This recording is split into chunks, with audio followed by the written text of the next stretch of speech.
उपमुख्यमंत्री सुनेत्रा पवार आज पुण्यात आहेत। मात्र पुण्यामधल्या राष्ट्रवादीच्या बैठकीमध्ये उपमुख्यमंत्री सुनेत्रा पवार यांना अश्रू अनावर झाले। आपल्याला अजित पवार यांचं स्वप्न पूर्ण करायचं आहे असं यावेळी सुनेत्रा पवार म्हणाल्या। आपल्या पाठीशी कोणी नाही असं समजू नका असं म्हणत सुनेत्रा पवार यांनी आपल्या कार्यकर्त्यांना आधारही दिलाय। कार्यकर्त्यांच्या पाठीशी मी भक्कमपणे उभी आहे असं देखील त्यांनी म्हटलंय। अजित पवार यांच्यासारखं काटेकोर पद्धतीनं काम आपल्याला करायचंय। मी तुमच्या पाठीशी भक्कमपणे उभे आहे असं म्हणत सुनेत्रा पवार यांनी कार्यकर्त्यांना आश्वस्त केलं।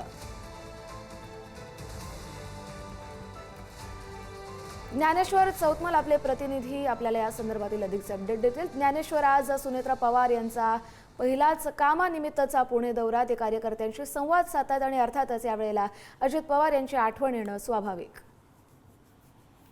आज पुण्यात उपमुख्यमंत्री सुनेत्रा पवार यांच्या अध्यक्षतेखाली जिल्ह्यातल्या वेगवेगळ्या तालुक्यांनुसार बैठका आहेत, ज्यामध्ये या बैठकांना आमदार आणि जिल्हा परिषदेचे नवीन निवडून आलेले सदस्य, पंचायत समितीचे निवडून आलेले नवीन सदस्य यांची बैठक आहे। आणि याच बैठकीच्या दरम्यान जेव्हा कार्यकर्त्यांसोबत सुनेत्रा पवारांचा संवाद सुरू होता तेव्हा सुनेत्रा पवार यांना अश्रू अनावर झाल्याचं बघायला मिळालं।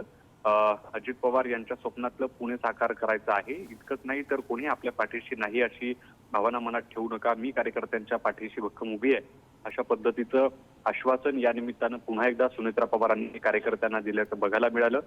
संध्याकाळी जवळपास 4 वाजेपर्यंत वेगवेगळ्या तालुक्यांच्या बैठका पुण्यात सर्किट हाऊस इथे पार पडणार आहेत। आता आपण जर बघितलं असेल तर अतुल बेनके आणि अन्य काही जे महत्वाचे पदाधिकारी होते तिथली बैठक पार पडलेली आहे आणि यानंतर टप्प्याटप्प्यानं तालुकानिहाय बैठका कार्यकर्त्यांसोबत सुनेत्रा पवार यांच्या पार पडणार आहे। बरं, धन्यवाद ज्ञानेश्वर, तुम्ही दिलेल्या सविस्तर अपडेटसाठी। त्यामुळे कामाला सुरुवात केल्यानंतर सुनेत्रा पवार अजित पवार यांच्या पावलावर पाऊल ठेवून आता कार्यकर्त्यांबरोबर संवाद साधत त्यांना आश्वस्त करतायत।